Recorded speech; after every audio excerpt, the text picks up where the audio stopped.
नमस्कार सर्वांना. सागरिया फाउंडेशन संचलित स्वयंप्रेरक सादर करीत आहे प्रवास गीतेचा शोध स्वतःचा भाग 17वा, अध्याय क्रमांक 2, सांख्ययोग, श्लोक क्रमांक 45 ते 47.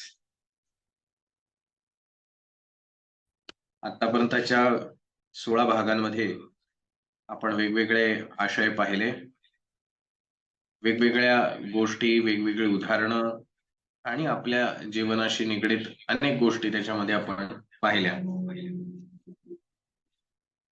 प्रत्येक गोष्ट प्रत्येकालाच लागू होईल असं काही नाही. प्रत्येक गोष्ट प्रत्येकाला आवडेलच असंही नाही, किंवा प्रत्येक गोष्ट प्रत्येकाला पटेलच असंही नाही. परंतु प्रत्येकाला पटेल असं निश्चित या भगवद्गीतेमध्ये काहीतरी आहे. ज्याला जे आवडेल त्याने ते निवडावं, ज्याला जे पटेल त्याने ते घ्यावं आणि पुढे जावं, असं गीता आपल्याला शिकवते. आतापर्यंतच्या बघितलेल्या श्लोकांमध्ये आपल्याला एक गोष्ट नक्कीच जाणवलेली आहे की भगवंत कुठेही अर्जुनाला किंबहुना आपल्याला असा आग्रह करत नाही की तुम्ही मी म्हणतोय म्हणून ऐका. तो स्वतः परमेश्वर आहे, स्वतः ज्ञानाच्या गोष्टी सांगतोय, पण तरीही त्यांनी कधीही असं म्हणलं नाही मी म्हणतोय म्हणून तू हे कर. अर्जुनाने जो काही त्याचा विषाद मांडलेला आहे, जे त्याचं कन्फ्युजन मांडलेलं आहे की मला हे का नाही करायचं, त्या प्रत्येक विषादावर भगवंत सोल्युशन किंवा सत्य मांडण्याचा प्रयत्न करतोय. त्यातनं विविध मार्ग द्यायचा प्रयत्न करतोय आणि तुम्हाला जो आवडेल तो मार्ग तुम्ही निवडा, असं तो अर्जुनाला सांगण्याचा प्रयत्न करतोय. की तुला असं नाही वाटत आहे, ठीक आहे, तू प्रॅक्टिकली विचार कर. प्रॅक्टिकली नाही तुला पटत आहे, मग तुला काय करायला हवं, ज्याचे रिझल्ट काय येऊ शकतील, ही गोष्ट तू समजून घे. अशा विविध बाजूंनी तो आपल्याला समजवण्याचा प्रयत्न करतोय. त्यामुळे ही गीता जी आहे, याला आपण धर्मग्रंथ जो म्हणतो, की जो आपल्याला धर्माने कसं वागावं याची माहिती देतो. आपण नेहमी असं कौतुक करतो या गीतेच्या बाबतीमध्ये की भारतामध्ये गीतेला जेवढं अपेक्षित आहे तेवढं स्थान दिलं जात नाही, कारण तो एक धर्मग्रंथ आहे असं म्हणून त्याला कुठेतरी बाजूला टाकलं जातं. परंतु इतर देशांमध्ये ह्या भगवद्गीतेवर अभ्यास केला जातो. ह्या भगवद्गीतेवरती विविध कोर्स केले जातात आणि त्याच्यातून समाजासाठी किंवा व्यक्तिगत जीवनासाठी आवश्यक असलेल्या गोष्टी शिकवण्याचा प्रयत्न केला जातो. आणि आपण आपल्या माणसांवर टीका करतो की आपण आपला धर्मग्रंथ सुद्धा वाचत नाही. या दोन्हीही गोष्टी विचारात घेतल्या तर आपल्याला विचार करण्यास भाग पाडलं पाहिजे की असं का होतं. खरं तर गीतेमधलं तत्वज्ञान जे आपण नियमाने ऐकतोय आहे, या सेशनला जॉईन करतोय आहे, तर खरंच याच्यात असं धार्मिक किंवा आध्यात्मिक काहीतरी फार डोक्यावरनं जाणारं असं काही नाहीये. अगदी दैनंदिन जीवनाशी निगडीत आणि प्रत्येकाच्या प्रॉब्लेमवरती सोल्युशन देणारा असा तो ग्रंथ आहे. पण तरी सुद्धा का बरं इंटरेस्ट वाटत नसेल? आणि मग हे अब्रॉडला जे आहेत, ह्या अब्रॉडच्या लोकांना त्याच्यामध्ये एवढा डिटेल स्टडी करावा, असं वाटण्या इतपत काय आहे? आणि मग तिथे आपण जजमेंटल होतो. आपण त्या लोकांना म्हणजे अब्रॉडच्या लोकांचं कौतुक करतो आणि आपल्या लोकांवर टीका करतो. पण एक गोष्ट विचारात घेतली पाहिजे, रादर हा आपण अभ्यासही करायला पाहिजे, की असं का घडतं? ज्ञान आणि भगवद्गीता हा ज्ञानाचा ग्रंथ आहे. नॉलेज. प्रत्येक माणूस, शिक्षक, माणूस म्हणण्यापेक्षा शिक्षक घेऊया आपण त्या क्षेत्रातले आहोत म्हणून. प्रत्येक शिक्षक पीएचडी करायला जात नाही किंवा प्रत्येक व्यक्ती त्या त्या फील्डमध्ये रिसर्च करायला जात नाही. जे काही आहे त्याला फॉलो करायचं आणि पुढे जायचं असे करणारे बहुसंख्य लोक असतात. पण पीएचडी करणारे, त्याच्यामध्ये रिसर्च करणारे, काही ना काहीतरी नव्याने संशोधन करून त्यातनं नवीन उत्पत्ती करणारे असे अगदी निवडक लोक असतात. मग हा भगवद्गीता हा ज्ञानाचा ग्रंथ आहे. याच्यामध्ये प्रचंड असं ज्ञान भरलेलं आहे. तर ज्ञान कोणाला ऐकायला आवडेल? ज्याचं पोट भरलेलं आहे, ज्याच्या आयुष्यात सुख, समाधान, व्यवस्थित चालू आहे त्याचं आयुष्य किंवा बऱ्यापैकी चालू आहे आयुष्य. फार त्रासाचं जीवन नाही. अशा माणसाला आता या पलीकडे आपल्याला आणखीन काहीतरी मिळावं अशी एक अपेक्षा असते आणि या अपेक्षेने कदाचित तो गीतेकडे वळतो. आपल्याला जर आजारपण असेल आणि अशा आजारपणामध्ये आपल्याला जर कोणी अ, नेहमीप्रमाणे अगदी रोज तुम्ही जसं जेवण करता तसं रोज जेवण करा, असं जर कोणी म्हटलं, तो सल्ला म्हणून ठीक आहे, आपण मान्यही करतो. परंतु खा म्हणलं की खात नाही. कारण त्या आजारपणामध्ये आपल्याला आपल्याला होत असलेला शारीरिक, मानसिक क्लेश जो आहे, त्रास जो आहे, तो कधी एकदा बरा होईल ह्याची चिंता असते. अशामध्ये कोणीतरी अन्न घेऊन आलंय आणि आता तुम्ही ते जेवलं पाहिजे, तुमच्या शरीरासाठी ते आवश्यक आहे वगैरे सगळं ज्ञान जरी सांगितलं, तरी इच्छाच होत नाही ते करण्याची. कारण माझा हा त्रास पहिले बरा होऊ दे, मग मी सगळं करेन. अशी एक साधारणतः आजारी माणसाची मानसिकता असते. तो अन्नाला नावं ठेवत नाही, की अन्न वाईट आहे असं म्हणायचं नाहीये. परंतु आता या क्षणी मला त्या अन्नाची इच्छा नाही, असं म्हणून त्या अन्नाचा त्याग करू पाहतो. तसंच माणसाची गरज जी आहे ती फार महत्वाची आहे. परदेशांमध्ये बहुसंख्य ठिकाणी आणि बहुसंख्य लोकांच्या आयुष्यात, सर्व नाही, पण बहुसंख्य लोकांच्या आयुष्यामध्ये आहे, छान व्यवस्थित त्यांचं जीवन चालू आहे, शिक्षण चालू आहे किंवा त्यांच्या मागील पिढ्यांमध्ये आई-वडील असतील, त्यांचे आई-वडील असतील, एक आर्थिक सुबत्ता आहे. सगळी ऐश्वर्य, सुख त्यांच्या ज्या काही डेफिनेशन असतील आनंदाच्या, त्या फुलफिल होत असतील किंवा झाल्या असतील आणि आता ह्याच्या पलीकडे काय आहे? या फुलफिलमेंटच्या पलीकडे काय आहे? कारण एखादा पदार्थ, एखादी गोष्ट, एखादं पुस्तक वारंवार जर ती आपण गोष्ट करत राहिलो, तर आपल्यालाही त्याचा कंटाळा येतो. अरे ह्याच्या पलीकडे काय? एकाच पद्धतीची जर पुस्तकं आपण वाचत असू, ऐतिहासिक तर ऐतिहासिक किंवा आणखीन काही, तर कधीतरी असं वाटतं आता ह्याच्या पलीकडे काय? आणखीन काहीतरी मोठं वाचावं. किंवा आपल्याला छान एखादा निबंध लिहिता आला, तर आता आपण अजून एखादं लेख लिहू शकतो का? मग लेखही आपल्याला छान लिहायला जमायला लागले. अरे, आता आपण छोटंसं एखादं पुस्तक करू शकतो का? प्रत्येक व्यक्तीची त्याच्या त्याच्या जीवनामध्ये काहीतरी ह्याच्या पलीकडं जे काही आपल्याकडे आहे, त्याच्यापेक्षा काहीतरी पलीकडं किंवा त्याच्यापेक्षा आणखीन काहीतरी जास्त मिळवण्याची अपेक्षा असते. मग ही जी परदेशामध्ये असलेली लोकं आहेत, ज्यांची ही आर्थिक म्हणा, ऐश्वर्य म्हणा, सुख-संपत्ती किंवा दैनंदिन गरजा ज्या आहेत, याबद्दलच्या अपेक्षा ह्या फुलफिल झाल्यात. आता ह्याच्या पलीकडे म्हणजे ठीक आहे बाबा, मला रोज चमचमीत खायला मिळतंय किंवा पंचपक्वान्नं खायला मिळतायत. रोज खाऊन-खाऊन मी एक दिवशी म्हणेल, ह्याच्या पलीकडे काही आहे की नाही? दुसरे काही पर्याय आहेत की नाही? ह्याच्यापेक्षा आणखीन काही बेटर असू शकेल का? हा स्वाभाविकता विचार असतो. रोज खाऊन त्या गोष्टींचा कंटाळा येतो. आणि त्या विचारांनी ही माणसं या पलीकडं काय आहे याचा शोध घेता-घेता भारतीय तत्त्वज्ञानाकडे आले आणि त्याचा मूळ पाया म्हणून किंवा त्यातलं साधं सोप्या भाषेत सांगितलेलं तत्त्वज्ञान म्हणून गीतेकडे वळली. पण भारतामध्ये किंवा आपल्यामध्ये आपल्या दैनंदिन गरजा, दुःख, प्रश्न जर मिटली नसतील, तर ह्या ज्ञानाची आपल्याला ओढ लागणार नाही. ज्ञान वाईट आहे का? तर असं कोणीच म्हणणार नाही. पण त्याची ओढ लागत नाही. म्हणून सत्रांमधले किंवा ह्या श्लोकांमधले अर्थ तात्पुरते कळत असतील, परंतु दैनंदिन जीवनात आपण पुन्हा विसरूनही जात असू, आपल्याकडनं ते शक्य होत नसेल, असं सगळं जरी होत असलं, तरी सुद्धा आपल्याला ती ऐकण्याची ओढ वाटते आहे, ह्यातच खरं आपलं गमक आहे. म्हणजे निश्चित आपल्याला असं काहीतरी हवंय, की ज्याच्यामध्ये आनंद आहे आणि तो प्रयत्न करण्याचा आपला भाग आहे किंवा ती गीता आहे.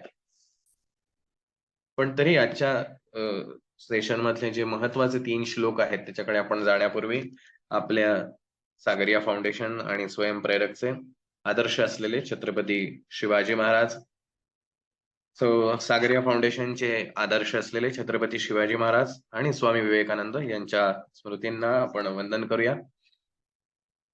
आपलं आदर्श असलेलं स्वामीजींचं वाक्य, "all power within you, you can do anything and everything." आपल्यामध्ये ही सर्व शक्ती सामावलेली आहे. आपण सर्व काही आणि काहीही करू शकतो. हा विचार सातत्याने आपल्या जीवनामध्ये उतरवण्याचा हा प्रयत्न आहे. आणि म्हणून प्रत्येक सेशनच्या पूर्वी आपण हे वाक्य वारंवार त्याचा उद्घोष करत असतो, की जेणेकरून कधीही आयुष्यामध्ये डिप्रेशन आलं, चिंतेने ग्रस्त झालो, अशा प्रत्येक वेळेला स्वामीजींचं हे वाक्य आपल्याला पुन्हा प्रेरणा देऊन जाईल आणि आपल्या आयुष्यामध्ये आपण यश संपादन करू शकू. आपल्या ह्या भगवद्गीता सिरीजचे मूळ प्रवर्तक किंवा आदर्श भगवान श्रीकृष्ण यांनाही वंदन करूया. शक्य असेल त्यांनी हात जोडूया. वसुदेव सुतं देवं कंसचाणूरमर्दनं देवकी परमानंदं कृष्णं वंदे जगद्गुरुम्. आता भगवद्गीतेची ही पार्श्वभूमी आणि श्रोते म्हणून आपली सुद्धा पार्श्वभूमी आपण थोडक्यात समजून घेण्याचा प्रयत्न केला. अर्थात गीतेच्या अनुषंगाने ही वारंवार येत राहणार आहे, कारण गीता ही त्या अभिषेक पात्रामधल्या धारेप्रमाणे आहे. एखाद्या गोष्टीवर जर बादलीभर पाणी एका क्षणात ओतलं तर ती गोष्ट ओली होईल, थोड्या वेळाने त्यातलं पाणी बाष्पीभवन होऊन जाईल आणि किंवा त्या वस्तूमध्ये शोषलं जाईल आणि थोड्या वेळाने बाष्पीभवन होऊन ते पुन्हा वस्तू जी आहे ती कोरडी होईल. परंतु ही अभिषेक पात्रामधली जी पाण्याची धार आहे ही सातत्याने पडून पडून पडून एका खडकाला सुद्धा त्याच्यामध्ये भेद निर्माण करू शकते आणि या खडकाची माती बनवण्याचं सामर्थ्य या एका धारेमध्ये असतं. आणि हेच गीता सत्राच्या माध्यमातून करायचा प्रयत्न आहे. एकाच वेळेला खूप सारं ज्ञान घेतलं तर बुद्धीला केवळ जड झाल्यासारखं वाटेल, परंतु सातत्याने थोडं थोडं थोडं जर आपण करत राहिलो तर निश्चित आपल्या बुद्धीचा जो खडक आहे, जो अभेद्य झालेला आहे, आपण मराठीमध्ये जी म्हण म्हणतो की स्वभावाला औषध नाही किंवा जेत्याची खोड मेल्याशिवाय जात नाही, असे जे काही आपण म्हणी वापरतो, हे भेदण्याची किंवा ही खोटी करण्याची क्षमता या धारेमध्ये आहे. आणि म्हणून सातत्याने थोडं थोडं हे गीतेचं ज्ञान आपल्यामध्ये झिरपत राहावं. आणि हा जो वर्षानुवर्षाच्या जन्मानुजन्मांच्या संस्कारातून तयार झालेला देह आहे आणि मनातील विचार संस्कार आहेत, ह्याला भेद देऊन या ज्ञानाकडे आपण आकर्षित व्हावं, हा या सिरीजचा उद्देश. पुन्हा श्लोकाकडे जाऊया. मागील सत्रामध्ये अतिशय सुंदर पद्धतीनं भगवंत आपल्याला बुद्धियोग समजून सांगतोय. हा कर्मयोग कसा करायचा, की तुम्ही सगळं करून सुद्धा आनंदी राहून कसं जगायचं आणि त्याचा कुठलाही परिणाम तुमच्या भविष्यातल्या आयुष्यावर होणार नाही, हे भगवंतानी मागच्या श्लोकांमध्ये आपल्याला सांगितलं. ती कन्सेप्ट सांगितली, तो बुद्धियोग काय आहे ते सांगितली, ती व्यवसायात्मिका बुद्धी असणं आवश्यक का आहे याचंही महत्व त्यांनी मागील श्लोकांमध्ये सांगितलं. आता तो आपल्याला मार्ग सांगणार आहे की कसं करायची ही गोष्ट. ठीक आहे, मी तुम्हाला डेफिनेशन सांगितली, तुम्हाला मी त्याचं महत्व सांगितलं, पण आता ते करायचं कसं. कारण कुठलीही गोष्ट एखाद्याने आपल्याला सांगितली तर आपला नंतर शेवट प्रश्न असतो, ठीक आहे कळलं मला, आता काय करायचं. आणि जर त्याला ते प्रॅक्टिकल सोल्युशन मिळालं नाही तर आपली थेअरी ही फक्त थेअरीच राहते, ती प्रॅक्टिकल जीवनामध्ये आपल्याला इम्प्लिमेंट करता येत नाही. मग जरी ती कितीही छान असली तरी त्याचा स्वीकार करता येत नाही. एखाद्याने एखादा सिद्धांत मांडला की हे असं असं आहे आणि ह्या मागचं कारण हे असं आहे, तर ठीक आहे तू म्हणतोयस म्हणून मान्य करतोय, पण हे सिद्ध करून दाखव, कसं करायचं ते सांग. नाही, ते कसं करायचं मला माहिती नाही, मग ते स्वीकारलं जात नाही. तसंच आतापर्यंत भगवंतांनी हा कर्मयोग का महत्वाचा आहे, कर्मयोगाची व्याख्या किंवा कर्मयोगामधले फॅक्टर्स जे आहेत हे काय आहेत, कोणते आहेत, हे आपल्याला समजून सांगण्याचा प्रयत्न केला. आणि ती व्यवसायात्मिका बुद्धी जी आहे ती का भरकटते, तिला का फाटे फुटतात, याचंही विश्लेषण मागील श्लोकांमध्ये आता त्यांनी केलेलं आहे. आता तो त्याच्या प्रयोगावरती जातोय किंवा ही गोष्ट कशी अवलंब करायची हे आपल्याला समजून सांगण्याचा प्रयत्न करतोय. त्रैगुण्य विषया वेदा निस्त्रैगुण्यो भवार्जुन निर्द्वंद्वो नित्यसत्त्वस्थो निर्योगक्षेम आत्मवान. अर्जुन म्हणजे हे अर्जुना, वेद वेद त्रैगुण्य विषय, तीन गुणांचे कार्यरूप असे भोग व त्यांची साधने त्यांचे प्रतिपादन करणारे आहेत. म्हणजे ह्या वेदांमध्ये तीन जे गुण आहे सत्व रज तम, या तीनही रूपांच्या माध्यमातून गोष्ट कशी प्राप्त करायची याची वर्णन आहेत.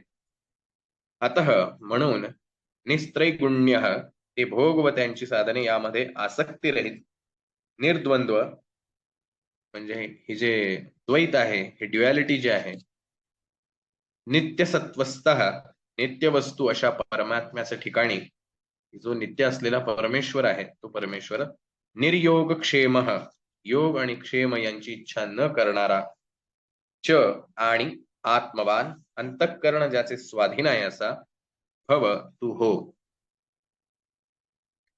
हे अर्जुना, वेदांनी वर सांगितल्याप्रमाणे तिन्ही गुणांची कार्य असणारे भोग आणि त्यांची साधनं सांगितलेली आहेत. म्हणून तू ते भोग व त्यांच्या साधनांच्या बाबत आसक्ती बाळगू नकोस. तसेच सुख दुःखादी द्वंद्वानी रहित नित्य वस्तू असणाऱ्या परमात्म्यात स्थित योगक्षेमाची इच्छा न बाळगणारा आणि अंतःकरणाला ताब्यात ठेवणारा हो.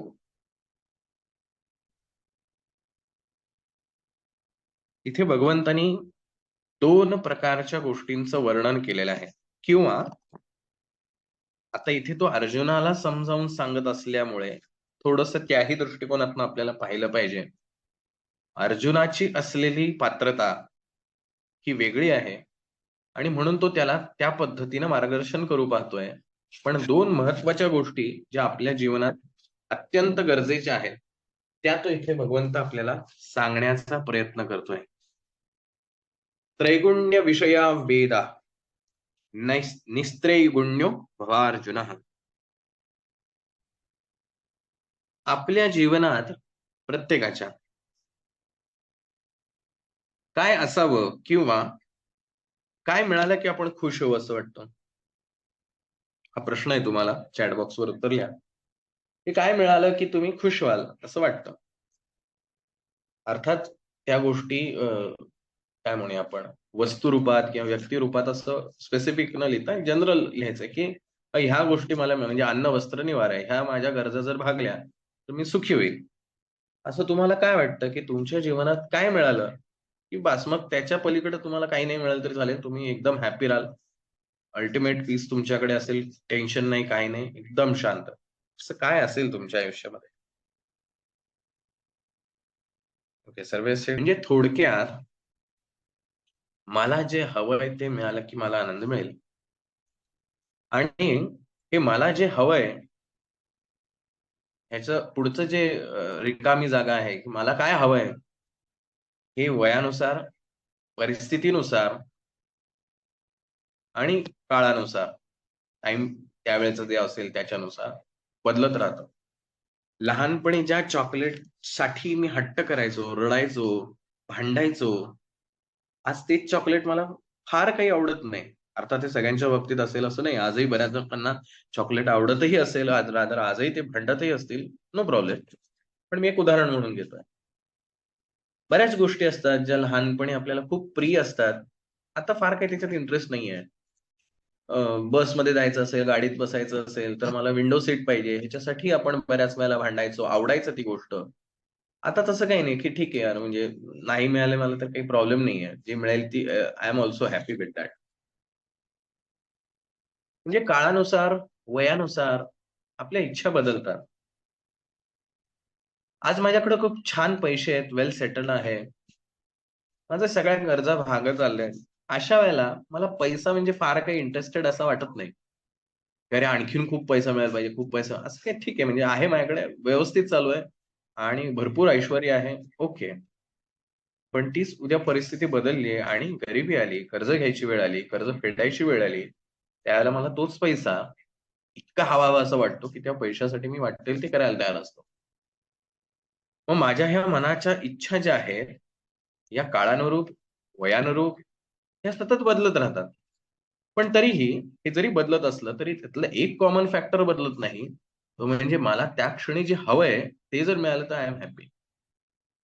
एखादा आईस्क्रीम असेल किंवा थंड कुठला पदार्थ असेल, जो उन्हाळ्यामध्ये, गरमीमध्ये खाण्यासाठी खूप आपल्याला आनंद वाटतो. पण तीच गोष्ट जर स्वतःला सर्दी झाली असेल, कुठला त्रास असेल, डॉक्टरांनी पथ्य सांगितले असेल, तर तीच गोष्ट नकोशी वाटते. जरी आपल्याला ती काही दिवसांपूर्वी, महिन्यांपूर्वी खूप आवडत होती. अगदी किती खावं आणि किती नको असं वाटत होतं, तरी सुद्धा आता ते तसं करणं बरोबर वाटत नाही.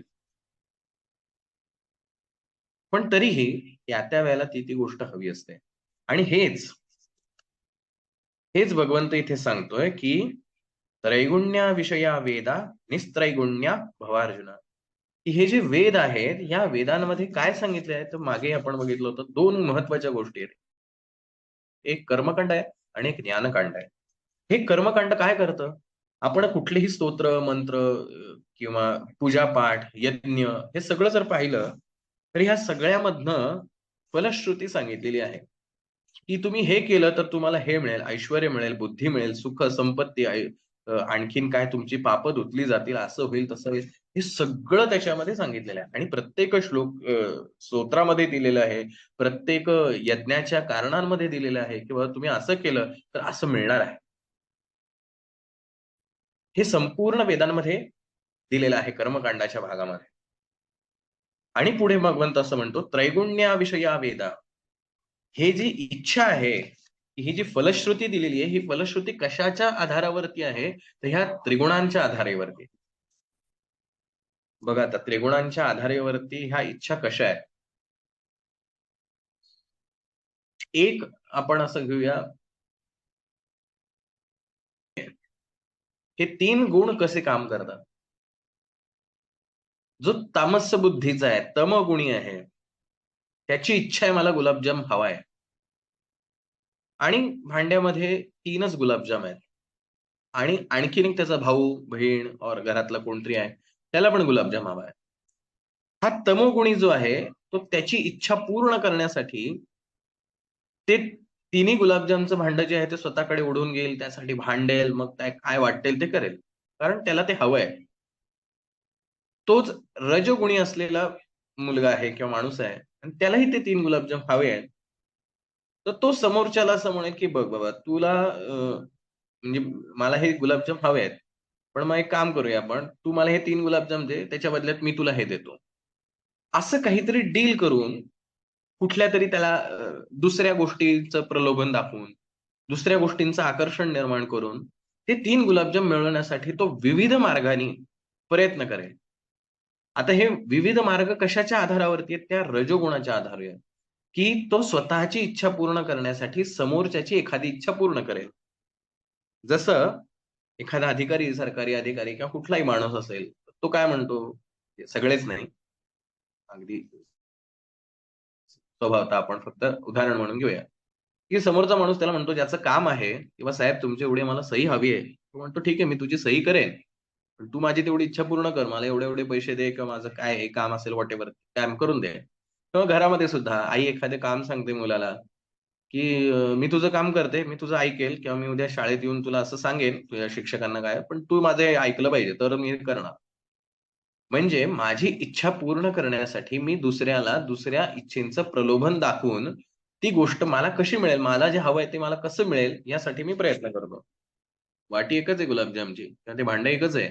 इच्छा एकच आहे, की मला गुलाबजाम खायचा आहे. पण प्रत्येक गुणांच्या आधारावरती त्याची ॲक्शन ठरते, की तो कशाप्रकारे ती मिळवणार आहे. आणि तो सत्वगुणी आहे. त्यालाही ते गुलाबजाम हवेत. पण तो काय विचार करेल, ठीक आहे ना, एकदम एवढे 3 गुलाबजाम खाऊन मलाही त्रास होईल. मग एक काम करूया का, तू 1.5 खा, मी 1.5 खातो किंवा मी 2 घेतो, तू 1 घे. तू छोटा आहेस ना, मग तू 1 घे. असं काहीतरी करून पण तो म्हणेल, "नाही, तुलाही मिळायला पाहिजे." का तर तो सत्वगुणी आहे. त्याला दुसऱ्याला त्रास झालेला किंवा असं ओरबाडून घेण्याचं त्याला नाही आवडत आहे. तो म्हणेल, "नाही, तू थोडं घे, मी थोडं घे." आपल्या प्रत्येकाच्या जीवनात हे उदाहरण घडतं म्हणून हे उदाहरण देतोय. प्रत्येकाच्या जीवनात कमी-अधिक फरकाने ही गोष्ट घडते. मग ती कुठल्याही गोष्ट स्वतःची इच्छा पूर्ण करण्यासाठी आपण विविध मार्ग वापरत असतो. कधी तमोगुणाचा वापरतो, कधी रजोगुणाचा वापरतो, कधी सत्वगुणांचा वापरतो. म्हणजे ही मनातील इच्छा पूर्ण झाली, की मला आनंद मिळेल, हे जे माझ्या मनातलं गणित आहे, हे गणित माझ्या लहानपणापासनं अशा पद्धतीनं कायम सातत्याने, आता जसं उदाहरण दिलं जेवणातलं, तसं वेगवेगळ्या ठिकाणी मग शाळेमध्ये असताना माझी पेन्सिल आहे आणि ती दुसऱ्याला मी देणार नाही किंवा त्याला ती हवी असते, मग तो चोरून का घेईल किंवा तो मागून घेतो किंवा आणखीन वेगवेगळं. हे प्रत्येकाच्या जीवनात घडतं. मला जे हवंय ते मिळालं, की मला आनंद मिळतो. या एका कन्सेप्ट वरती आपलं अख्खं जीवन चाललंय आणि हे जीवन किंवा ही कन्सेप्ट बरोबर आहे, असं आपली ॲक्शन घडत असते फक्त ह्या 3 गुणांच्या आधारावरती. मग वेद असं म्हणतात, की ठीक आहे तुम्हाला हे हवंय ना, ठीक आहे हे मिळवण्याचे हे मार्ग आहेत. मग तुम्ही ते दुसऱ्याचं ओरबाडून का घेताय? दुसऱ्याला काहीतरी इच्छा ठेवून का देताय? ठीक आहे ना, एक काम करा, तुम्ही असा-असा यज्ञ करा, अशी-अशी पूजा करा, तर तुम्हाला 3 गुलाबजाम मिळतील. 3 गुलाबजामच पाहिजेत ना, मी सांगतो ना तुम्हाला कसे मिळतील. आणि मग हे स्तोत्र, मंत्र, यज्ञ, कर्मकांड ह्या सगळ्या गोष्टी या पद्धतीनं, की आपली जी इच्छा आहे, तुम्हाला हे हवं आहे ना, तुम्हाला सुख पाहिजे, पैसा पाहिजे, संपत्ती पाहिजे, आणखीन काय व्हॉटएव्हर जे काही आरोग्य पाहिजे, हे सगळं पाहिजे ना, ठीक आहे. हे बघा, हे असं-असं स्तोत्र आहे. तुम्हाला बघा, तुम्हाला काय पाहिजे त्याच्यानुसार तुम्ही स्तोत्र निवडा किंवा यज्ञ निवडा आणि ते करा. कारण मला जे हवंय, ते मला मिळालं, की मला आनंद मिळेल, ही मानवाची किंवा मानवाचा हा स्वभाव आहे. तर तुमचा काय, माझा काय, पूर्वीच्या काळातला काय, आत्ताच्या काळातला काय, भविष्य काळातल्या माणसांचा काय, सगळ्यांचा हाच असणार आहे. कारण असेच संस्कार आजवरच्या जीवनामध्ये जन्मोजन्मी आपल्यावरती होऊन आपली ही बुद्धी तयार झाली आहे. मग आता मला तर हवं आहे. मग तुम्ही म्हणाल, "मग असं मागणं चुकीचं आहे का? माझ्या इच्छा पूर्ण नाही करायला पाहिजे का?" आणि मग जर ह्या इच्छा जर चुकीच्या आहेत, मग त्या वेदांनी का सांगितल्या, की ह्या असं केल्याने तुमच्या पूर्ण होतील? अगदी प्रश्न येतो. वेद हे ईश्वरानी, परमेश्वरानी सांगितलेले आहेत. मग वेद चुकीचे कसे असतील? असाही प्रश्न पडू शकतो. माझं जीवन जगत असताना मला सुखी, आनंदी जीवन जगण्याचा अधिकार नाहीये का? मी कायम त्यागच करायचा का? असंही कदाचित वाटू शकतं. मग मी नेमकं काय करायला पाहिजे? कारण ह्या वेदांमध्ये तर लिहिलंय म्हणून तर मी हे सगळे कर्मकांड करतोय, जपजाप्य करतोय, सेवा उपासना करतोय, हे सगळं करतोय. कारण की हे आमच्या धर्मग्रंथांनीच सांगितलेलं आहे आम्हाला. मग हे करणं चूक आहे का?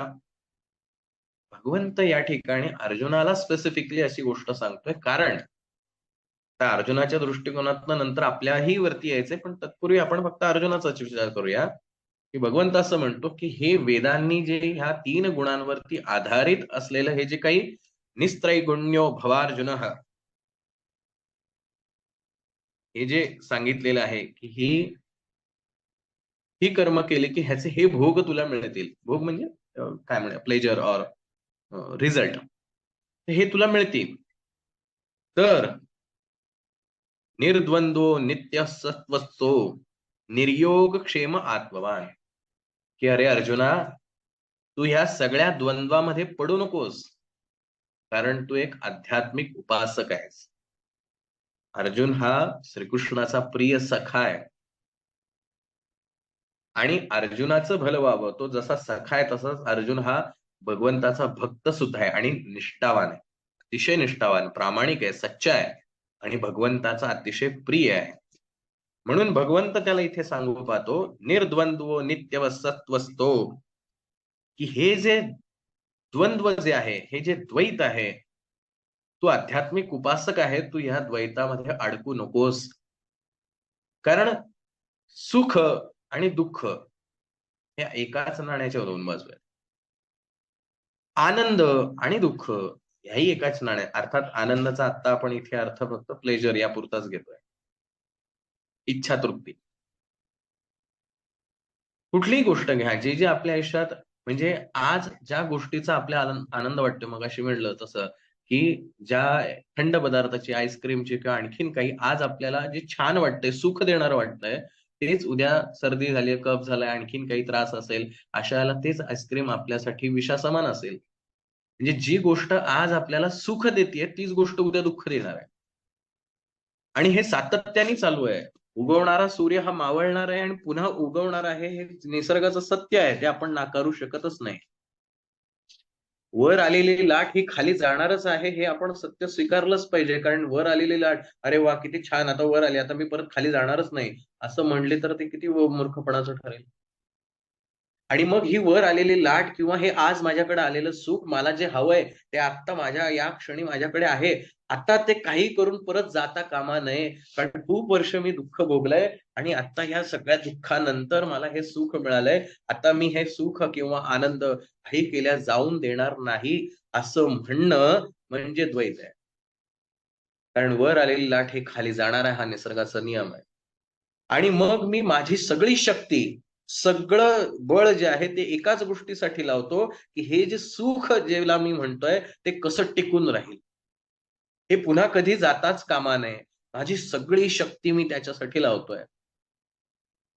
जर एखाद्या नावाड्याने असा विचार केला, की तो नाव घेऊन त्या समुद्रामध्ये चाललाय आणि त्या लाटांचे जे हेलकावे त्याला बसतायत, त्याच्यामुळे त्याला नाव चालवताना त्रास होतोय. तर मी माझी सगळी शक्ती वापरतो, त्या पाण्यावरती एवढा दाब निर्माण करतो, की ह्यातनं लाट निर्माणच होणार नाही. की एक तर वर आलेली वरच राहील, नाही तर खाली गेलेली खालीच राहील. याच्या पलीकडे काही होणार नाही. असं जर त्या नावाड्याने प्रयत्न केला किंवा तो अगदी पूर्ण शक्ती लावून ती गोष्ट करण्याचा प्रयत्न करत असेल, तर काय वाटतं? Is it good or bad? Or right, म्हणजे आपल्याला इथनं एक गोष्ट समजेल, की त्याला ही लाट किंवा ते पाण्याचा जो तरंग निर्माण होतोय, हा दाबण्यासाठी त्याला जेवढी शक्ती लावावी लागेल, त्याच्यापेक्षा अगदी कमी शक्ती, अगदी कमी कंपेअर टू ती लाट दाबून ठेवण्यासाठी. अगदी कमी शक्ती त्या लाटेबरोबर हेलकावे खात नाव पुढे नेण्यामध्ये लागेल. तर त्याला अगदी काहीच नाही करायचं. फक्त ते वलवत राहायचे. ते नाव ऑटोमॅटिकली त्या उलट त्या लाटेंच्या त्या पाण्याच्या तरंगानेच ती लाट हळू पुढे जात राहते. मग मी त्या पाण्यामध्ये तरंगच येऊ नये किंवा आलेली लाट तशीच राहावी किंवा ती खाली गेली तर खालीच जावी, यासाठी पूर्ण शक्ती लावून, माझी शक्ती खर्च करून आणि मग ते झालं नाही म्हणून दुःखी होण्यापेक्षा त्या लाटांवरती जर स्वार झालं तर काय हरकत आहे? आणि ते जास्ती इफेक्टिव्ह आहे आणि जास्ती प्लेजरेबल आहे. खूप सुखकारक आहे. जे की मला वाटत होतं, की हे पाणी मी दाबून ठेवलं तर मला जास्ती सुखकारक वाटेल. पण त्यापेक्षा जास्त सुख हे त्या लाटांच्या हेलकाव्यासोबत आनंद घेत जाण्यासोबत आहे. तेच भगवंत इथं सांगायचा प्रयत्न करताय. निर्द्वंद्वो नित्य सत्वस्थो, की हे जे आयुष्यात सुख आणि दुःख येतंय, आनंद आणि किंवा त्रास होतोय, मान होतोय, अपमान होतोय, प्रत्येक गोष्ट ही ड्युअल आहे. कुठलीच गोष्ट ही सिंग्युलर नाही किंवा एकटी नाहीये. प्रत्येक गोष्टीमध्ये ड्युअॅलिटी आहे. तर भगवंत म्हणतो, की ह्या ड्युअॅलिटीच्या बाहेर पड. हे येणार आहे. तुला आत्ता वाटतंय, की मी यांना मारल्यावर मला दुःख होणार आहे. किती वाईट वाटणार आहे. कसलं दुःख? नंतर तूच आनंद व्यक्त करणार आहे, बघा मी राज्य जिंकलं म्हणून. काही दिवसांपूर्वी तूच दुःख व्यक्त करत होतास, की ही लोकं कशी त्रास देत आहेत आम्हाला म्हणून. सो हे सुख आणि दुःख येणार आहे, जाणार आहे. हाच निसर्गाचा नियम आहे. तुझ्याही आयुष्यामध्ये आज जे तुला सुख मिळालंय, ते कॉन्स्टंट नाही राहणार आहे, कारण ते कॉन्स्टंट नाहीच आहे. जे एक्झिस्टच करत नाही त्याच्यासाठी तू प्रयत्न करतोय, की ते एक्झिस्ट व्हावं म्हणून. सो इट्स बेटर वे, की जे तुझ्या आयुष्यात आहे ते एक्सेप्ट कर आणि निवांत राहा. त्या लाटांवर स्वार हो आणि नावेचा आनंद घे. आज सुख आलंय, आनंद घे, एन्जॉय कर, ओके, चिल. एक्सेप्ट कर. और एक्सेप्ट करण्यापेक्षा एन्जॉय कर ती गोष्ट. ठीक आहे, उद्या दुःखही येणार आहे. हेही तू एक्सेप्ट केलंय आणि एन्जॉय करायचं, नो प्रॉब्लेम. येणार आहे दुःख, पण हेही दुःख जाणार आहे. कारण लाट फक्त वर आलेली राहू शकत नाही, फक्त खाली गेलेली राहू शकत नाही. ही येणार आहे, जाणार आहे. आज कोणीतरी माझं कौतुक करेल, उद्या माझ्यावरती कोणी टीकाही करेल. हे दोन्ही गोष्टी घडणार आहेत. पण कौतुक माझ्या मनाला सुख देतं, म्हणून मला कौतुक कसं टिकून राहील याच्यासाठी मी प्रयत्न करतो आणि मग आता हे कौतुक असंच टिकून राहावं म्हणून मी त्या वेदांचा आधार घेतो आणि मग ते मला 3 गुणांच्या आधारे कर्मकांड सांगतात. हा यज्ञ कर म्हणजे तू कायम स्वरूपी तुला प्रसिद्धी, कीर्ती मिळेल. हा यज्ञ कर किंवा ही पूजा-पाठ कर, हा हे स्तोत्र मंत्र म्हण, म्हणजे तुला कायमस्वरूपी ऐश्वर्य मिळेल, जे की सत्य नाहीये. हे निसर्ग नियमाच्या विरुद्ध आहे. पण तरीही वेद आपल्याला ही गोष्ट करण्यास भाग पडतं किंवा आपल्यालाच ती गोष्ट सांगतं. मग कदाचित प्रश्न असा पडू शकेल, मग ह्या इच्छा पूर्ण करण्यासाठी हे करणं चुकीचं आहे का?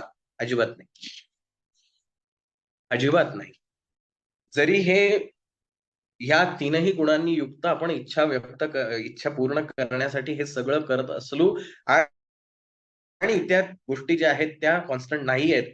हे दोन्ही कॉन्ट्राडिक्टरी स्टेटमेंट असले तरी सुद्धा हे कर्मकांड ज्याला करायचं आहे, व्हेरी इम्पॉर्टंट थिंग. ज्याला वाटतंय की माझी ही इच्छा पूर्ण व्हावी, त्यांनी ते करावं. कर्मकांड करावं, स्तोत्र, मंत्र, जप, जाप्य, यज्ञ, होम काय वाटेल ते त्यांनी करावं. No problem. कारण त्याला ते हवंय म्हणून तर ते वेदांनी दिलंय. जर कोणाची डिमांडच नसती तर सप्लाय झालाच नसता. माणूस म्हणून ज्याला पृथ्वीवरती आहोत, त्याला माणसाच्या इच्छा आहेत आणि इच्छा पूर्ण करण्यासाठी तो धावतोय. सपोज तुम्ही विचार करा, वेदांनी काय केलंय? वेदांनी हा मार्ग सांगत असताना, की तुझ्या इच्छा पूर्ण करायच्या आहेत ना, डोंट वरी कर. तुला एन्जॉय करायचं लाईफ, एन्जॉय कर. तुला खायचंय, प्यायचंय भरपूर, तुझ्याकडे ऐश्वर्य असलं पाहिजे, भरपूर कर. तुला पैसा पाहिजे, काय पाहिजे तेवढं. तुला मान पाहिजे, सगळं कर. हे बघ, या सगळ्या गोष्टी केल्या की तुला ते मान मिळणार आहे.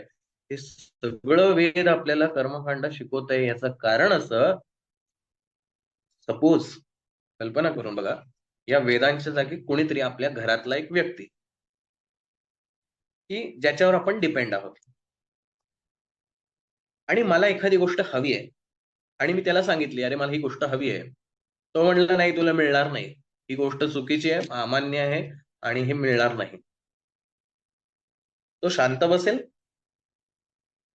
मे बी सुरुवातीला ठीक आहे, यांनी सांगितलं नाही, नाही करत. पुन्हा काही दिवसांनी पुन्हा तीच इच्छा प्रकट होते. नाही मला हे हवंय.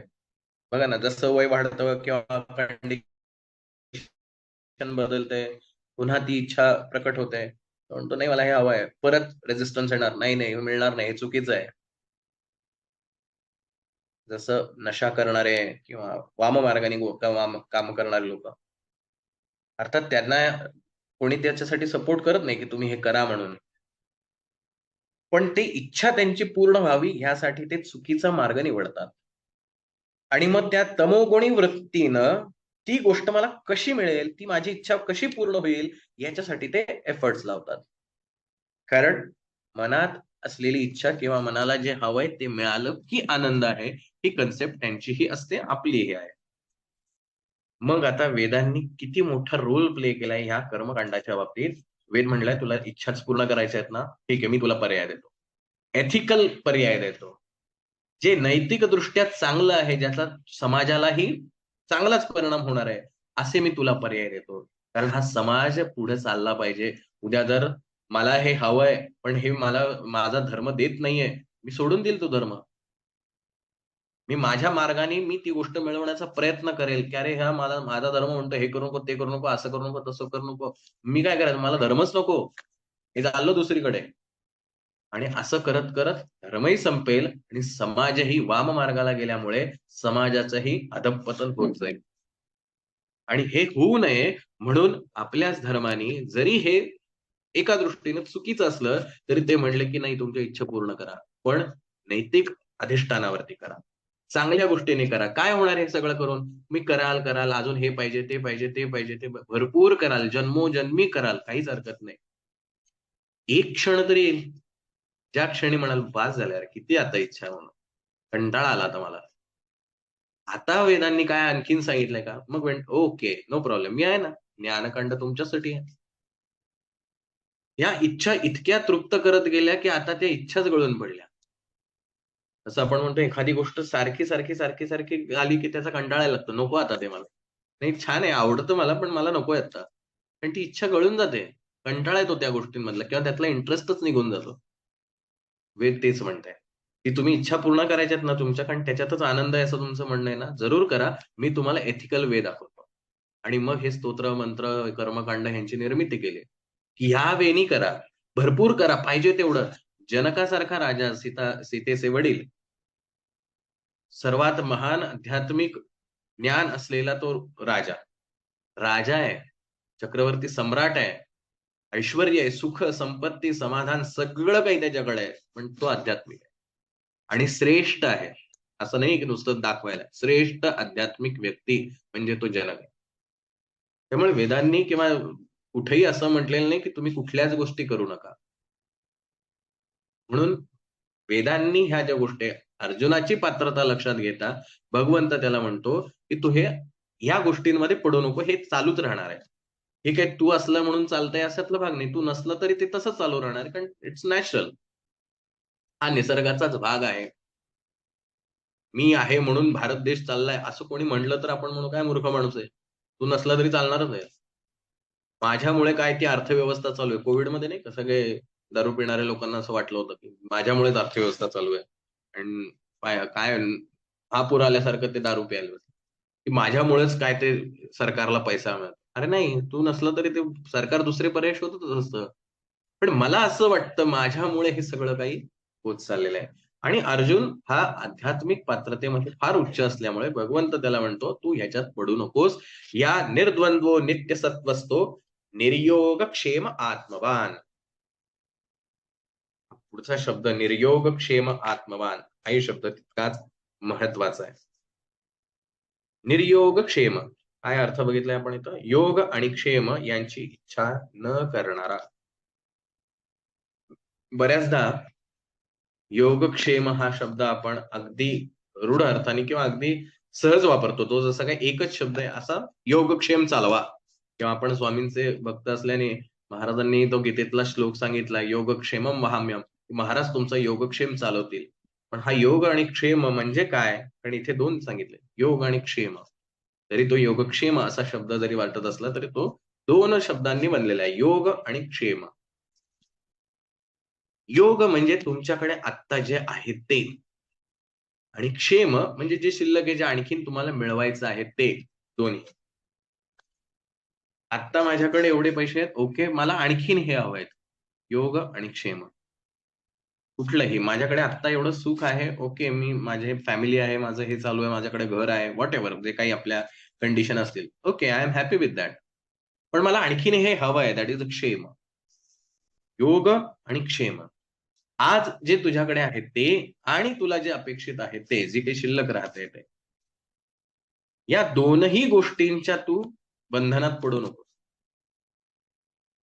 पुढे येणाऱ्या श्लोकांमध्ये आणखीन डिटेलमध्ये भगवंत वर्णन करणार आहे. सो ज्याला कोणाला तर हे अर्जुनाच्या बाबतीत झालं, की भगवंतांनी सांगितलं, की या वेदांच्या ह्या भानगडीमध्ये तू पडू नकोस. तुझं काय आहे, तू आध्यात्मिक उपासक आहे. तुला पुढचा टप्पा गाठायचा आहे. तू ह्या द्वंद्वामधून बाहेर पड. तू आणि मी, माझे गुरु आणि मी किंवा माझा बंधू आणि मी, हे जे तुझ्यामधलं द्वंद्व चालू आहे, ते सोडून दे.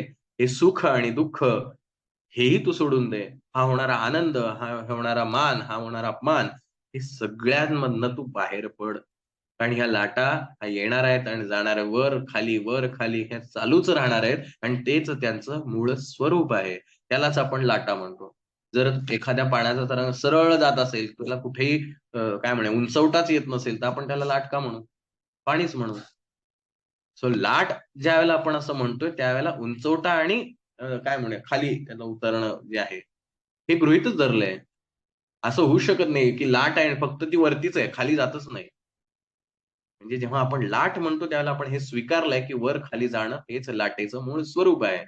तसंच ज्यावेळेला हे जीवन आहे, हे विश्व आहे, हे मायेने भरलेलं आहे. त्याच्यामध्ये हे सुख, दुःख, मान, अपमान, क्लेश, अ, आनंद, प्रिय, अप्रिय हे सगळं त्याच्यामध्ये एक्सेप्ट करावंच लागेल. कारण पर्यायच नाही. कारण त्याच्याशिवाय ते म्हणूच शकत नाही, की हे विश्व आहे. सो हे चालू राहणार आहे. आणि म्हणून तुला ह्या सगळ्यांच्या पलीकडे जायचंय, तू ह्या द्वैतामध्ये पडू नकोस. आता मी जर माझ्या बाबतीत हा विचार केला, तर माझ्यासाठी हे वाक्य आहे, की ठीक आहे मला आज हे हवंय ना, मला त्याच्याशिवाय सुख नाहीये, जरूर मिळवा. भगवंतानी इथं म्हटलेलं नाही, की तुम्ही ते मिळवू नका. अजिबात मिळवू नका. अजिबात असं म्हटलेलं नाही. तुम्हाला मिळवायचंय, तुम्ही मिळवा. तुमच्यासाठी ते पर्याय आहेत. पण तुम्ही आध्यात्मिक उपासक आहात. तुम्हाला ती शांतता हवी आहे किंवा तुम्हाला ते ॲब्सोल्यूट जे आहे, निर्वाण जे आहे, अ, अजून काय म्हणता येईल त्याला, तो आत्मा जो आहे, परमात्मा जो आहे, काय त्याला शब्द द्यायचे असतील तेवढे देऊ शकता. ह्याची जर प्राप्ती करायची असेल, तर तुम्ही ह्या सगळ्यांमध्ये पडू नका. Choice is your.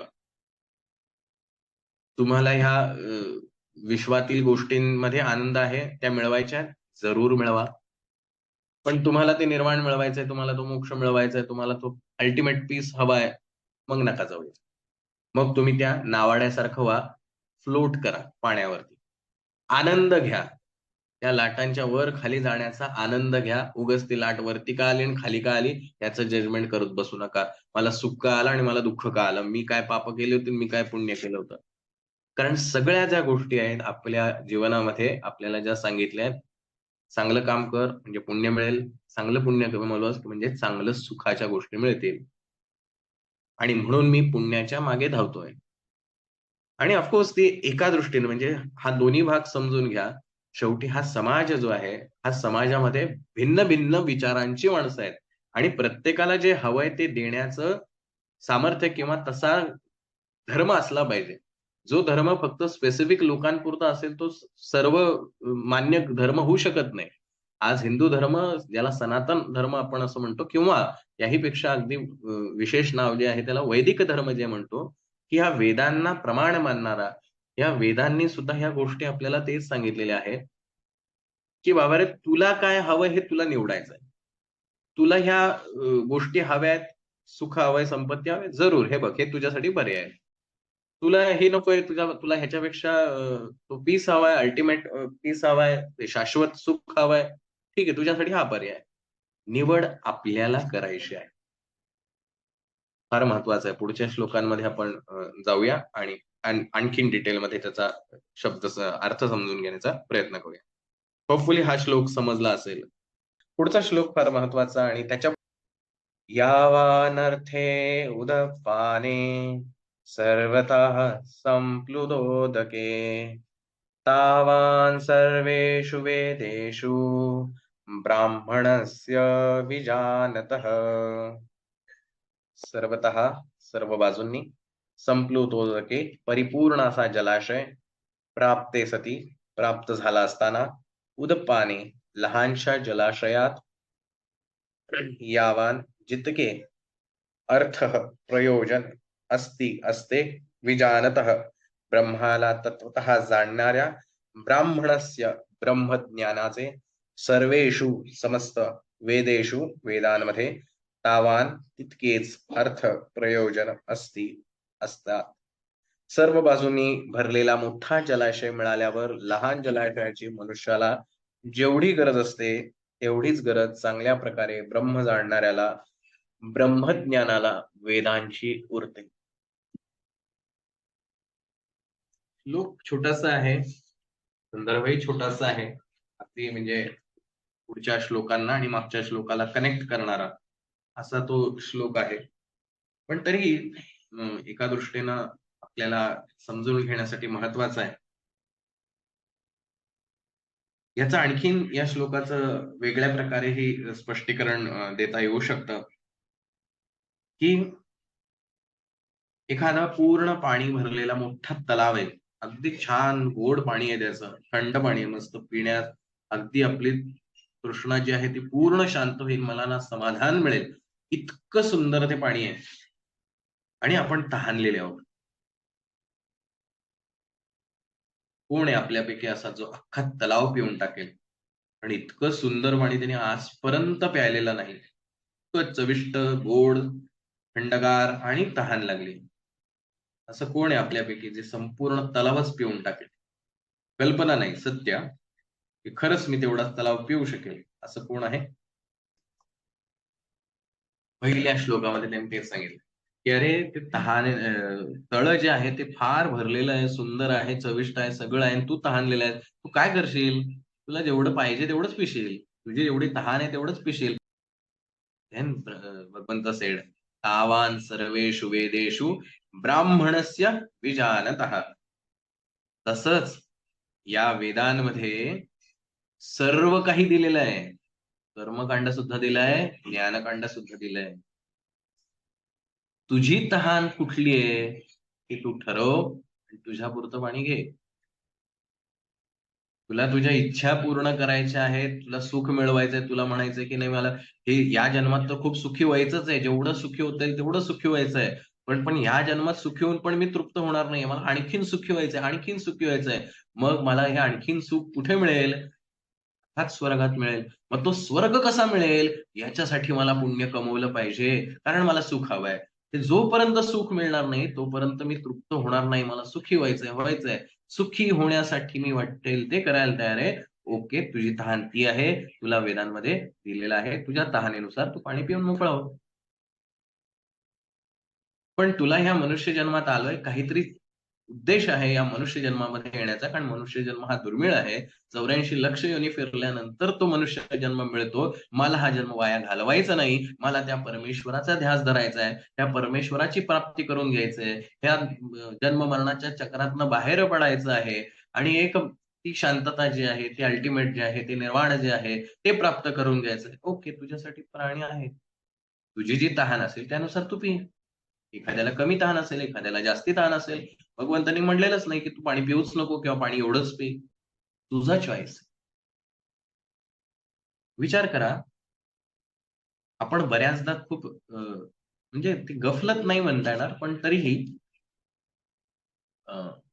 Concept clear न करता आपण ती कन्सेप्ट वापरत असतो जीवनामध्ये. आणि त्यातली एक कन्सेप्ट सगळं काही देवच करतो. हे सगळं जे विश्व आहे, हे सगळं देवच करतो. देवाच्या इच्छेशिवाय काहीच चालू शकत नाही. देवाच्या इच्छेसुद्धा शिवाय एक पान सुद्धा हलू शकत नाही. ही कन्सेप्ट. सत्य आहे का? हो, सत्य आहे. मला प्रूव्ह करता येईल का? नाही, मला नाही येत.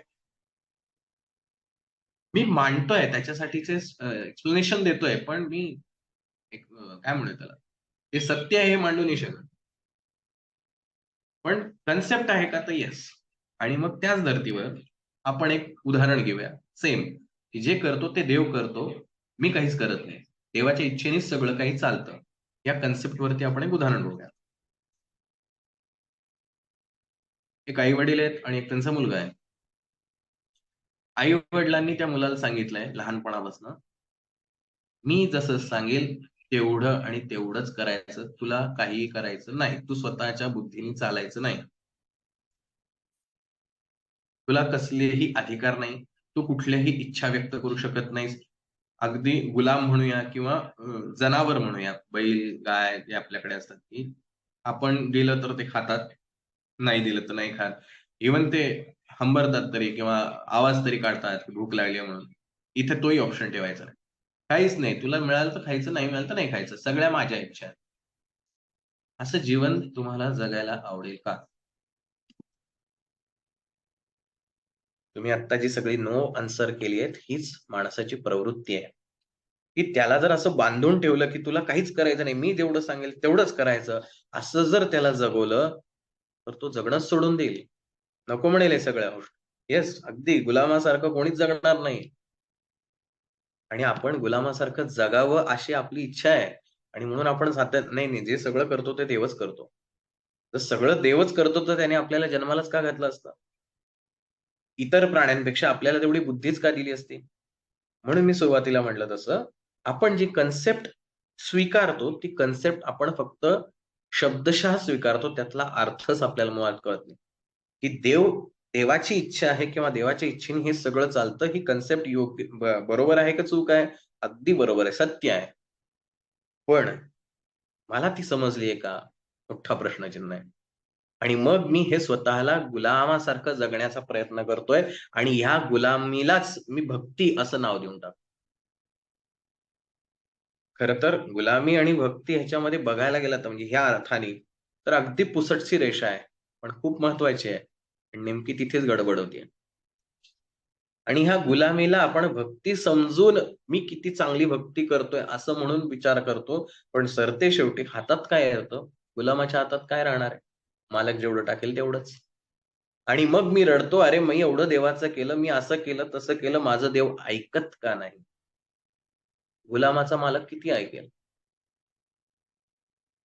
ऑफकोर्स तेवढंच ऐकेल जेवढं मालकाला ऐकायचं. गुलामाची जबरदस्ती मालकावर चालू शकत नाही. हा फरक आहे. कन्सेप्ट न समज म्हणून भगवंतांनी इथं सांगितलंय, चॉईस इस युअर. तुझी तहान काय आहे त्याच्यानुसार तू ठरव. एखाद्याला एका ग्लासमध्ये त्याची तहान भागेल, एखादा म्हणेल नाही अख्खा कॅन पितो म्हणजे माझी तहान भागेल. सर्वेश म्हणला नाही आत्ता तहान भागेल माझी पण मी नंतर पण स्टोअर करेल. Choice is your. तुला ठरव त्या वेदांमधनं तुला काय घ्यायचंय. सुखाच्या गोष्टी घ्यायच्या जरूर घे, त्याही वेदांमध्ये दिल्या आहेत. ज्ञानाच्या गोष्टी दिल्या आहेत, त्याही तू घे. तुला जे हवंय ते घे. कारण तुझी तहान काय आहे हे तुला निवडायचं. तुला या मनुष्य जन्मात येऊन काय साधायचंय हा निर्णय तुला करायचा आहे, दुसऱ्या कोणालाही नाही. जर इथे भगवंत असं म्हणला असता, की मी तुला सांगतोय ना एवढंच पाणी पी, 2 घोट पाणी पिलं की तुझी तहान भागली पाहिजे. काय 2 घोट आणि ग्लास भर याच्यात काय फरक आहे? असं म्हणून जर त्यांनी जबरदस्ती केली, तर आपण अरे 2 घोटात कसलं पाणी? मला इथं तहान लागली, काही मी तुझं ऐकणार नाही. गुलामी सोडून देऊ आणि जेवढी तहान आहे तेवढं पाणी पिऊनच शांत बसू. प्रसंगी मालकाशी वैर करायला सुद्धा मागे-पुढे बघणार नाही. कारण माझी तहान जी आहे ती भागलेली नाही. आणि हेच होतं. पण माझी आत्ता या क्षणाची कंडिशन काय, की तो मालक मला 2च घोट प्यायला लावतोय. मला 1 ग्लास पाणी पिण्याची तहान आहे, जो मला तो करून देत नाही. मला तो मालक नकोय. मला तो देव नकोय. मी धर्म बदलतो. मी देव बदलतो. मला गणपती नको, आता लक्ष्मी पाहिजे. मला हे नको, मला दत्त नको, मला आता काय साईबाबा पाहिजेत. मला हे नको, ते का? आणि मला गुलामी जी आहे ती गुलामी मी गुलाम आहे, असंच मला जगवलं जातं. आणि मग कधीतरी गुलाम काय म्हणतो, क्रांती घडवण्याचा विचार करतोच, मालकाशी द्वैत करतोच. पण जो भक्ती करतो, तो कधीच मालकाशी वैर करायला जात नाही. आपली गडबड तीच आहे. मग देवाने आपल्याला स्वातंत्र्य दिलंय का निवडण्याचं? ज्याला तुम्हाला स्वतःचं कर्म करण्याचं स्वातंत्र्य आहे की नाही? माझ्या आयुष्यात जे काही सगळं घडतंय ते सगळंच पूर्वकर्मानुसार घडतंय. अरे मग तुला काय आता तुझं स्वातंत्र्य आहे की नाही? तू स्वतःचं कर्म निवडण्याचं तुझ्याकडे स्वातंत्र्य आहे की नाही? का सगळं पूर्वकर्मानुसारच घडतंय? आणि जर मला स्वतःचं कर्म निवडण्याचं मला काय करायला पाहिजे, मी कोणता विचार करायला पाहिजे, कोणता विचार नाही करायला पाहिजे, ह्याचं जर स्वातंत्र्यच नसेल, सगळं माझ्या त्या पूर्वसंस्कारानुसारच घडत असेल, तर मी काय करायचं? मग बसून राहा तुम्ही. चालू दे जे काही पूर्वसंस्कारानुसार माझं व्हायचं ते होईल. बघा थोडंसं मे बी डोक्याला जड जाऊ शकतं या गोष्टी. म्हणून 3रा श्लोक रिझर्व्हमध्ये ठेवणार आहे. पण तोही तितकाच महत्वाचा आहे. कर्मण्येवाधिकारस्ते. पण हा जर पचला तरच, की किंवा हा विचारांचं स्वातंत्र्य माझ्याकडे आहे की नाही? माझ्या डोक्यात फार वाईट विचार येतायत. ह्या गुलामीतनं जर तो तयार झाला असेल, येऊ दे ना, ते काय मागचे संस्कारच तसे असतील. जाऊन दे, येऊ दे. काय मला काही करायचं नाही. अरे तुला स्वातंत्र्य आहे की नाही त्या वाईट विचारांना चांगल्या विचारात परिवर्तन करायचं? नाही, नाही. तो म्हणेल कसं काय स्वातंत्र्य? सगळं घडतं ते पूर्वकर्मानुसारच घडतं. मग मी असंच जगायचं? आणि असंच जर जगायचं असेल, तर मग मला माणूस म्हणून का जन्माला घातलं? एखादा कुत्रं, मांजर कुठलातरी जीव म्हणून जन्माला घातलं असतं. कारण कुठल्या जीवाला, मनुष्येतर जीवाला बुद्धी आहे की काय करायला पाहिजे आणि काय नाही करायला पाहिजे. काय योग्य आणि काय अयोग्य आहे. त्यांच्याकडे 4च बुद्ध्या आहेत. 4च त्यांच्याकडं काय म्हणूया प्रवृत्तीच आहेत. काहीच करू शकत नाही. तुमच्या घरातलं जनावर, कुत्रं, मांजर, पक्षी त्यांचा जो आतला इन्स्टिंक्ट येतो त्याच्यानुसार करतात. सकाळी सूर्य उगवला किंवा त्यांची काही ठरलेली वेळ असेल तेवढं उठतात. धान्य शोधत बसतात, अन्नाचे शोध घेतात, जेवतात. या सगळ्याच गोष्टी रूटीनमधल्या चालू आहेत. कुठे स्वतःचा विवेक, की मी काय करायला पाहिजे, काय नाही करायला पाहिजे? नाहीये. मनुष्याला मात्र तो दिलाय. मग जर मनुष्याला हा विवेक दिला असेल, तर अशा गुलामीत कशाला राहायचं? आणि म्हणून आपला हा धर्म हा कधीच गुलामी स्वीकारत नाही किंवा गुलामी सांगतही नाही. Choice is your. मी मार्ग दाखवलेत, निवड तुला करायची आहे. तुझी जेवढी इच्छा आहे, तुझी जेवढी भूक आहे, तुझी तेवढी तहान आहे, त्याच्यानुसार तू निवड तुला काय पाहिजे. तुला कोल्ड ड्रिंक्स पाहिजे, डोंट वरी भरपूर पी. उद्या जर काही त्रास झाला, तर त्याचाही स्वीकार तुला करावा लागेल. चांगलं काय, वाईट काय हे सांगण्याचं काम धर्म करेल. निवडायचंय तुम्हाला कर्म काय करायचं. आणि हेच महत्वाचं गमक आहे, की का हिंदू धर्म इतका श्रेष्ठ आहे? आणि हिंदू धर्म हे तुम्हाला स्वातंत्र्यही देतो आणि त्याच वेळेला हिंदू धर्म तुम्हाला मार्गही दाखवतो, की मी तुला मार्ग दाखवण्याचं काम करतोय. यायचं नाही यायचं तुझा पर्याय. ग्रुपवरती लिंक पाठवली, जॉईन करायचं नाही करायचं तुमचा पर्याय. इथं फोर्स नाही किंवा तुम्हाला केलंच पाहिजे, कंपल्सरी आहे, कंडिशनल आहे, असं काही नाहीये. It's your choice. नाही केलं दॅट इज युअर चॉईस आणि ते जजमेंटलही नाही, की तुम्ही का जॉइन करत नाही, तुम्हाला नकोच हे, असंही काही म्हणण्याचं आवश्यकता. त्यांची चॉईस आहे, जो कोणी असेल ती. आणि जो एखादा जॉइन करत असेल, "वॉव! तू किती ग्रेट आहे, रेग्युलरली जॉइन करतो." ती त्याची चॉईस आहे. त्याची भूक आहे, त्याची तहान आहे. तो निवडेल त्याला मार्ग काय निवडायचा आहे. तुम्ही याच ठिकाणी का जाता, ह्याच मंदिरात का जाता, त्या मंदिरात का नाही जाता? त्याची चॉईस आहे. त्याला ठरवू दे ना. पण तुम्ही सांगा, की बाबा हे असं आलंस तर चांगलं वाटेल. यातनं तुला असे-असे फायदे होऊ शकतील. तुम्ही जरूर सांगायला पाहिजे. चॉईस त्याचा आहे. स्वामी विवेकानंद फार सुंदर याबद्दल एक सांगतात, की म्हणे आपल्याकडे भारतामध्ये ही पुरातन काळामध्ये आत्ताची परिस्थिती आणि पुरातन मधली फरक सांगतायत, की स्वामीजी म्हणले, की पूर्वीच्या काळी आमच्याकडे प्रत्येकाला विविध मार्ग निवडण्याचं स्वातंत्र्य होतं. एकाच घरामध्ये जर 4 माणसं असतील, तर 4 माणसं 4 पंथाचे असायचे. आणि त्या 4 पंथाच्या हिशोबाने त्यांची उपासना वेगवेगळी, त्यांची कार्यपद्धती वेगळी हे सगळं होतं. आणि स्वामीजी असं म्हणले, की जर या 4 च्या ऐवजी 400 जरी असते, तरी हा आणखीन व्यापक झाला असता. परंतु आत्ताच्या काळामध्ये आधुनिक ह्याच्यामध्ये काय झालंय, की मी जो मार्ग निवडलाय तोच बरोबर आहे आणि तुम्ही सुद्धा माझ्याच मार्गाने या, अशी आग्रहपूर्वक मागणी जी आहे, ती आजकाल लोकांमध्ये वाढत चालली आणि त्याच्यामुळे दुःखाचं प्रमाण वाढत चाललंय. की मी जे सांगतोय हाच मार्ग बरोबर, हीच उपासना अशाच पद्धतीनं, अशीच झाली तरच तुम्हाला हे मिळेल आणि तुम्ही जर तसं केलं नाही, तर तुम्ही दुष्ट आहात, तुम्ही वाईट आहात, तुम्ही चुकीच्या मार्गाला लागलेला आहात. अशा प्रकारची भावना समाजामध्ये निर्माण झालेली आहे. आणि त्याच्यामुळे अधःपतन जास्ती होत आहे. कारण प्रत्येकाला चॉईसच नाहीये निवडण्याचं. हे प्रत्येक वेळेला बर्डन टाकलं जातंय, "तू असंच कर." हे अशाच पद्धतीनं झालं पाहिजे. हा जो फरक सगळ्यांना सामावून घेणार आहे, की ठीक आहे तुला अशा पद्धतीने करायचंय, तू अशा पद्धतीने कर. तुला अशा पद्धतीने करायचंय, ठीक आहे तुझ्या पद्धतीने. सत्व, रज, तम तिघही गुणांचे आहेत. तिघही गुणांच्या माध्यमातून तुला सेवा करण्याचा, उपासना करण्याचा अधिकार आहे.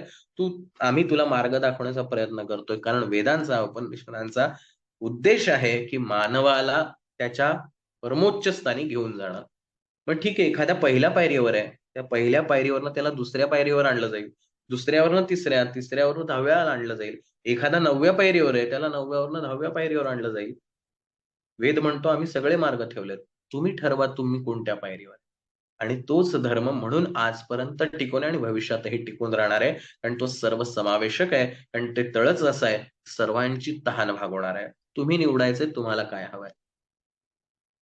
आणि म्हणून आमचा हिंदू धर्म हा श्रेष्ठ आहे, असं स्वामीजींनी त्या शिकागोच्या परिषदेमध्ये सुद्धा सांगितलं.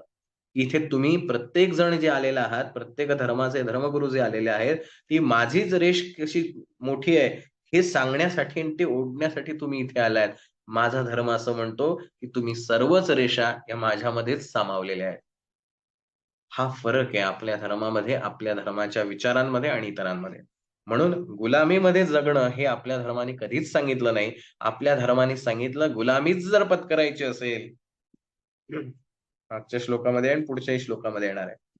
गुलामीच जर पत्करायची असेल, तर त्या परमेश्वराची स्वीकारा. अन्य कोणाची तरी स्वीकारण्यापेक्षा त्या परमेश्वराची स्वीकारा. कारण तो जो परमेश्वर जो तुमचा मालक होणार आहे, तो तुम्हाला राबवून नाही घेत. तो तुम्हाला स्वातंत्र्य देतो. तो तुम्हाला मुक्तता देतो आणि हे आपल्याला जमणं आवश्यक आहे. मग कसं जमेल? आता थोडंसं सोल्युशनकडे जाऊया. मला नाही वाटत आता तिसरा श्लोक होईल. माझ्या मनात खूप सारे विचार येतात, खूप सारे द्वंद्व आहेत, फाईट चालू आहे रोजच्या रोज, की मला हे खरं तर हवं तर आहे, पण जमत तर अजिबात नाहीये. आता काय करू? आणि ह्याच्यामुळे आणखीन स्ट्रेस वाढत चाललाय. काय करायचं? काही नाही, सिंपल वे आहे. अतिशय सिंपल वे, पण तो तितकाच हार्ड आहे. गीतेनेच दिलेलं सोल्युशन आहे, जे 7व्या अध्यायामध्ये येईल. भगवंत म्हणतो, "एकच काम कर. एका वेळेला एकच काम कर." स्वामीजी पुढे जाऊन त्याच्यावर म्हणतात, "एका वेळेला एकच काम कर, पूर्ण हृदय ओतून. एका वेळेला एकच काम कर, पूर्ण हृदय ओतून." मी का अयशस्वी आहे? उत्तर हे आहे, मी एका वेळेला अनेक कामं करतोय हृदय न ओतून. आणि जर मला ह्यातनं बदलायचं असेल, सक्सेसफुल व्हायचं असेल, एका वेळेला एकच काम करायचं पूर्ण हृदय ओतून. पूर्ण हृदयापासून ते काम करायचं. तुम्हाला आता जेवायचंय, जीव लावून जेवा. अगदी मनःपूर्वक त्या अगदी असं समजूया की 100 वर्ष तुम्ही उपाशी होता आणि आत्ता कुठे ते अन्न तुमच्या समोर आलंय. अतिशय प्रेमाने त्या अन्नाशी जवळीक साधून जेवण करा. अजिबात आजूबाजूच्यांशी बोलू नका, गडबड करू नका. काही नाही. फक्त तुम्ही आणि ते ताट. एकच काम करा, हृदयापासून करा.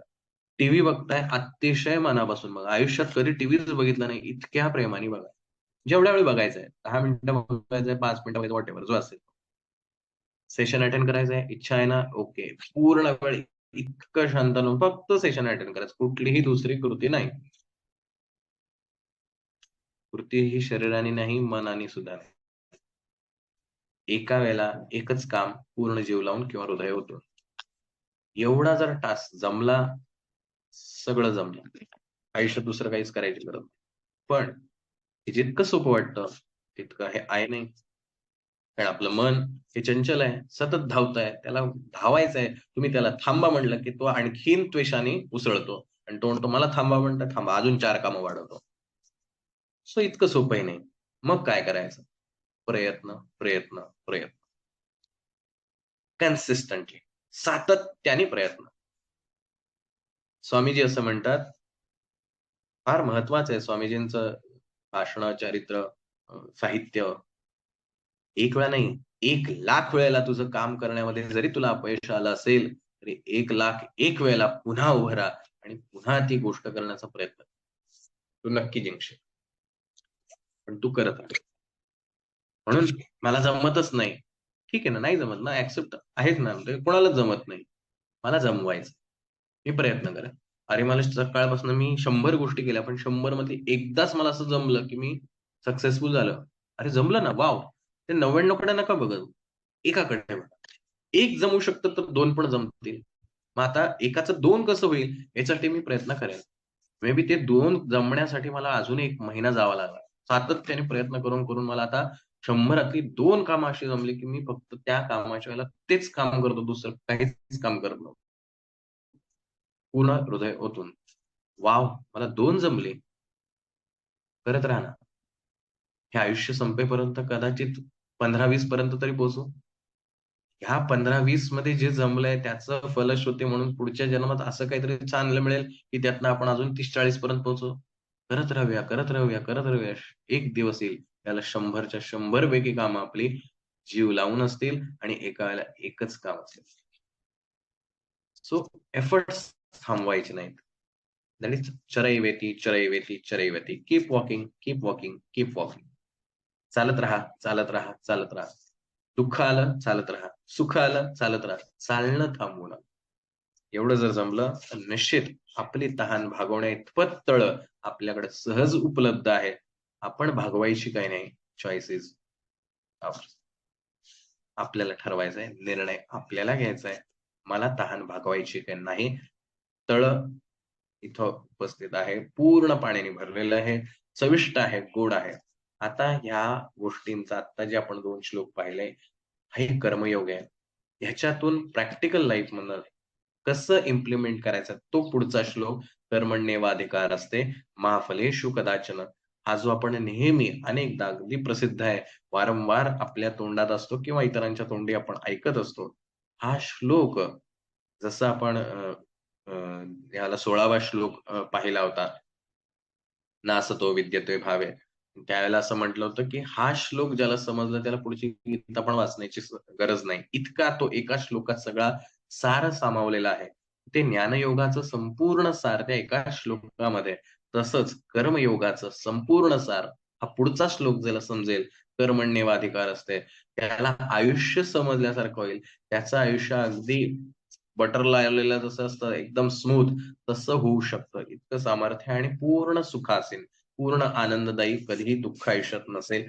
इतकं साधं सोपं किंवा इतकं छान आयुष्य त्याला त्या पुढच्या श्लोकाच्या अर्थाच्या समजण्याने, अर्थात समजणं म्हणजे प्रॅक्टिकली ते समजणं. म्हणजे मी दरवेळेला जे स्वयंप्रेरकला जुने आहेत त्यांना हे उदाहरण माहिती आहे.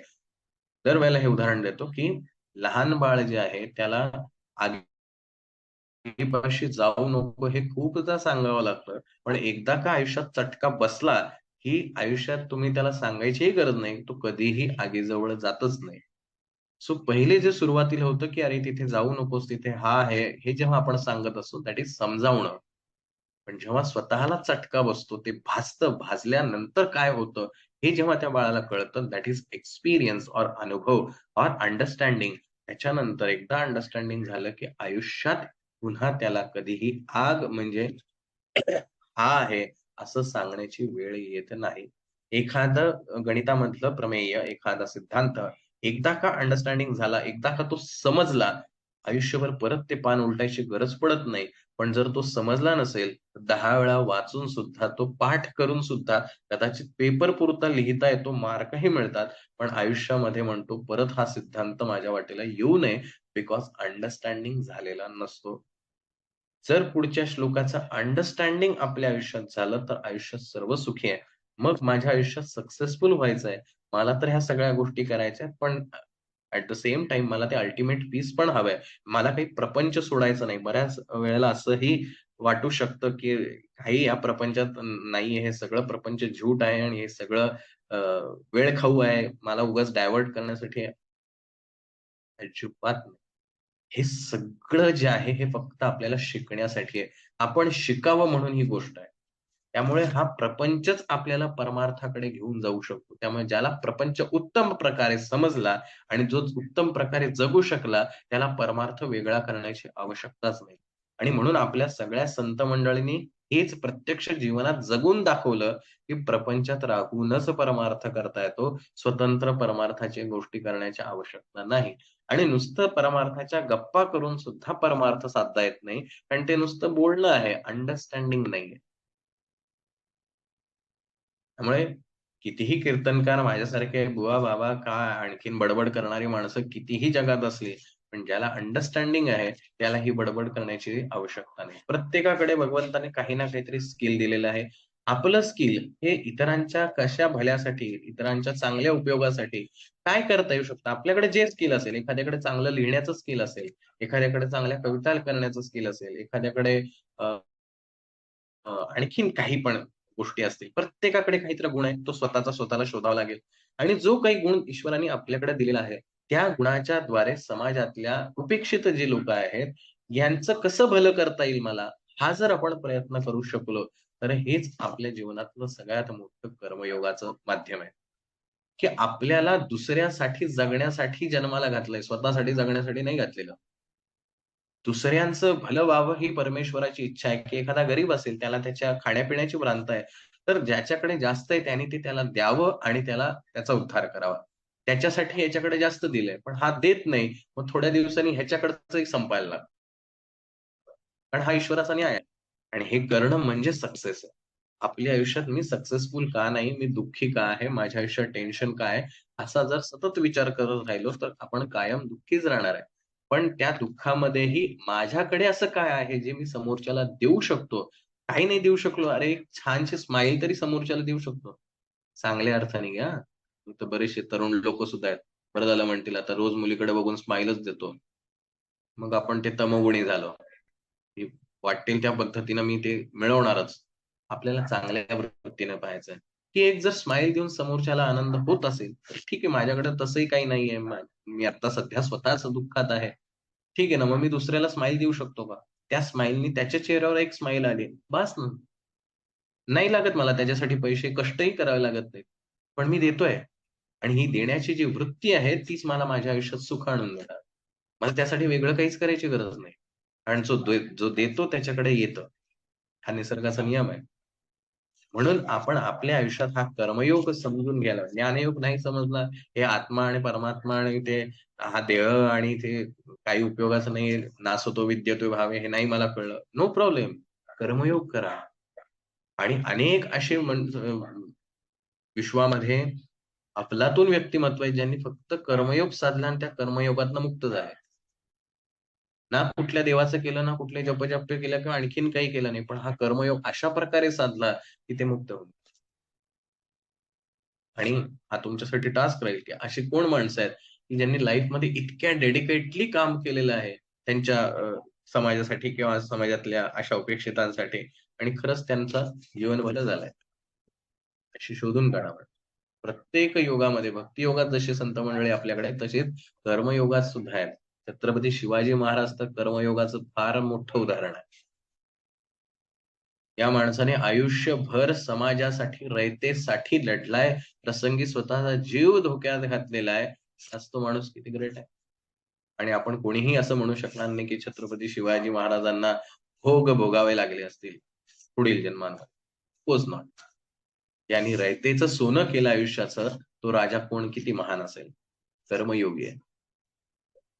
आयुष्यभर त्यांनी फक्त लढाई किंवा राजकारण आणि ह्या सगळ्याच गोष्टी केल्या. कोणासाठी?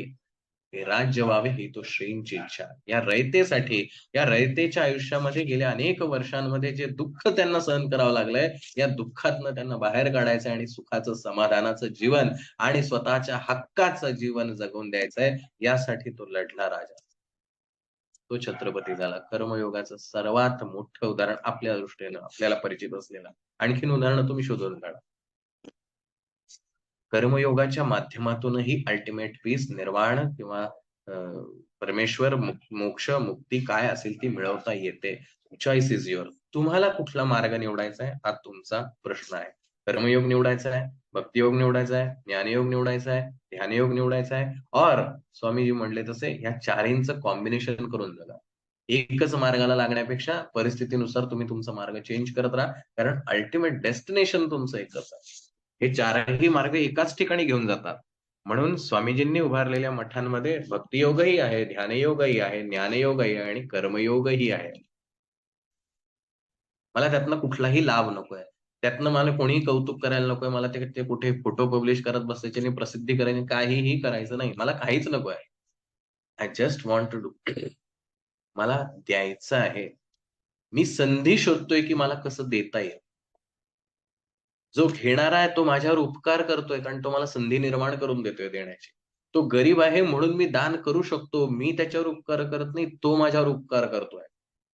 आपल्याला वाटतं मी त्याला पैसे दिले किंवा मी त्याला मदत केली म्हणजे मी त्याच्यावर उपकार केले. नो. तो आपल्यावर उपकार करतोय कारण त्यांनी तशी संधी निर्माण करून दिली मला देण्याची. कारण मला द्यायचंच आहे. पण संधी तर पाहिजे. कोणाला देऊ, कसं देऊ, कुठे देऊ? त्यांनी संधी निर्माण करून दिली. सो तो आपला दाता आहे. तो आपला उपकार करत आणि म्हणून हे स्वयंप्रेरकच्या माध्यमातून हा कर्मयोग आहे. अनेकांनी त्याच्यात कारण त्यातनं लर्निंग काय आहे? मला द्यायचं आहे आणि फक्त द्यायचं आहे. मला काहीच नको आहे त्यात. त्या मुलांच्या चेहऱ्यावर आनंद आला. मला खूप छान वाटलं. नाही, चुकलात तुम्ही. मी त्या मुलांना छान माहिती दिली आणि त्यांना वॉव! कसलं भारी वाटलं, की ताई तुम्ही किती छान सांगितलं. दादा तुम्ही किती छान सांगितलं. ह्यानी त्यांना किती छान वाटलं. असं जर मला वाटलं तर मी चुकलो. त्यांनी त्यांची भावना व्यक्त केली. त्यांनी त्यांचा आदर व्यक्त केला. त्यांनी त्यांचं कर्तव्य केलं किंवा त्यांनी त्यांचं कर्म केलं. तुम्ही का स्वतःला लावून घेतलं? किंवा मी त्यांना सांगितली माहिती तर त्यांना खूप छान वाटलं. व्हाय? म्हणजे मी शेवटी कर्म केलं आणि फळाच्याच अपेक्षेमध्ये अडकून बसलो. मला माझं कर्म करायचं आहे. मला त्यांना त्यांची माहिती द्यायची आहे. समाजामध्ये हा आदर्श टिकावा, हा आदर्श रुजावा यासाठी मला प्रयत्न करायचे आहेत. मी त्याच्यासाठी मला काय वाटलं, की ठीक आहे बाबा मी अशा पद्धतीने हे काम करू शकतो. ओके, मी ते कर्म केलं. फिनिश. इथेच फुल स्टॉप लागला पाहिजे. तरच मी ते केलेले कर्म फलद्रूप होईल, अदरवाईज नाही. मग ते कर्मफळाचं चक्र चालूच राहणार आहे. Every action there is reaction. चालूच राहणार आहे. कधी सुटणार मग आपण? कधीच नाही सुटू शकत. कारण मला त्या स्माईलची सुद्धा अपेक्षा आहे, की मी छान म्हणल्यानंतर मुलांनी टाळ्या वाजवल्या पाहिजेत. त्यांनी छानशी स्माईल केली पाहिजे. पालकांनी मला येऊन "वॉव! तुम्ही छान सांगितलं बरं का आमच्या मुलांना" असं म्हटलं पाहिजे. ह्या माझ्या अपेक्षा आहेत. और मी त्याचे फोटो प्रसिद्ध केल्यानंतर 2-4 लोकांनी का होईना किंवा 5-10 लोकांनी त्याला लाईक केलं पाहिजे. ते आणखीन शेअर केलं पाहिजे. व्हाय? ठीक आहे तुम्हाला वाटतंय त्या 5-10 लोकांपर्यंत जावं, टाका फोटो. काहीच प्रॉब्लेम नाही. टाकून मोकळे व्हा ना. अपेक्षा कशाला आहे, की मला त्यातनं काहीतरी मिळावं. तुम्ही केलं संपलं. तिथे अडकायचं नाही. अडकलं की हे सगळंच गणित चुकत जातं. असे हे 2 श्लोक खरं तर आजचा तिसरा पण श्लोक घ्यायचा होता. परंतु कसं आहे थोडंसं मी म्हटल्याप्रमाणे हा दुसरा अध्याय जो आहे थोडासा वृक्ष आहे. समजायला थोडासा जड आहे. अ, त्यामुळे आणि पुढचा श्लोक अत्यंत महत्त्वाचा आहे. मे बी आपण पुढच्या श्लोकाला पुन्हा 1-2च श्लोक घेऊया जेणेकरून ते आपल्याला डिटेलमध्ये समजेल. कारण हे आपल्या डेली जीवनाशी निगडीत गोष्टी आहेत आणि हे जर करू शकलो तर आपल्याला जे हवंय तेच मिळणार आहे. कुठेही भगवंतानी तुम्ही आता बघितलं असेल असं कुठेही म्हटलेलं नाही, की तुम्ही हे सोडून द्या आणि मी म्हणतोय तेवढं ज्ञान मिळवा. अजिबात नाही म्हटलं. तो म्हणतोय तुला हे हवंय ना, हेच घे तू. अजिबात दुसरीकडे जाऊ नको. पण ते चांगल्या मार्गाने घे. चांगल्या मार्गाने काय? कारण तू एक स्टेप पुढे जाशील म्हणजे आणखीन पुढचा मार्ग तुला दिसायला लागेल. पण तू जर ते चांगल्या मार्गाने नाही घेतलास तर तू मागच जाणार आहेस. मग ते ट्रेडमिलवर पळल्यासारखं वाटेल. पळतोय, पळतोय, पळतोय. अरे पण मी एकाच जागेवर आहे, पुढेच जात नाहीये. नाहीच जाणार ना. कारण ते सत्य नाहीये. ती आभासी गोष्ट आहे, की ती तुम्हाला असं वाटतंय, की आहे म्हणून, पण नाहीये तसं. तो सेम वेनी, की मी कर्म करतोय आता सगळं माझं छानच नाही होणार. तुला असं वाटतंय, की तू सगळं छान करतोय, पण तसं नाही होत प्रत्यक्षामध्ये. कारण तू against the principle, against the truth काम करतोयस आणि नाही होणार. पण तुझं मनाचं समाधान फक्त चालू आहे, की मी असं केलंय आणि गुलामीमध्ये कधीच सुख नाहीये. गुलामीमध्ये कधीच सुख नाही. कितीही गुलामी करा. म्हणजे एखाद्या गुलामाने म्हणावं, "मी मालकाची इतकी गुलामी करतो, इतकी गुलामी होतो, की तो मला म्हणेल, तू जगातला बेस्ट गुलाम आहे." काय उपयोग आहे त्याचा? काय उपयोग काय? गुलामच आहे. मला स्वतंत्र व्हायला पाहिजे. तर मला खरा आनंद आहे. आणि म्हणून भक्ती आणि गुलामी या 2 मधला फरक समजून घेणं फार गरजेचं आहे. असो, अधिक वेळ आपला घेत नाही. अ